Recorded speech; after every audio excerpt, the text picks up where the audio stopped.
അനുദിന ബൈബിൾ വായന നമുക്ക് ശ്രവിക്കാം. നോഹയുടെ ദിവസങ്ങൾ പോലെയായിരിക്കും മനുഷ്യപുത്രന്റെ ആഗമനം. ജലപ്രളയത്തിന് മുൻപുള്ള ദിവസങ്ങളിൽ നോഹ പേടകത്തിൽ പ്രവേശിച്ച ദിവസം വരെ അവർ തിന്നും കുടിച്ചും വിവാഹം ചെയ്തു കൊടുത്തും കഴിഞ്ഞു പോന്നു.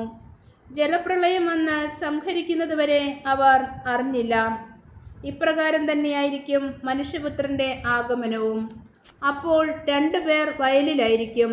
ഒരാൾ എടുക്കപ്പെടും, മറ്റേയാൾ അവശേഷിക്കും. 2 സ്ത്രീകൾ തിരിക്കല്ലിൽ പൊടിച്ചുകൊണ്ടിരിക്കും. ഒരുവൾ എടുക്കപ്പെടും, മറ്റവൾ അവശേഷിക്കും. നിങ്ങളുടെ കർത്താവ് ഏത് ദിവസം വരുമെന്ന് അറിയാത്തതുകൊണ്ട് നിങ്ങൾ ജാഗരൂകരായിരിക്കുവിൻ.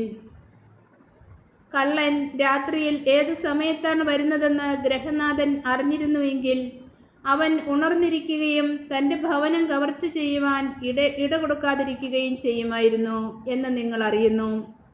അതിനാൽ നിങ്ങളും തയ്യാറായിരിക്കണം. നിങ്ങൾ പ്രതീക്ഷിക്കാത്ത മണിക്കൂറിലായിരിക്കും മനുഷ്യപുത്രൻ വരുന്നത്.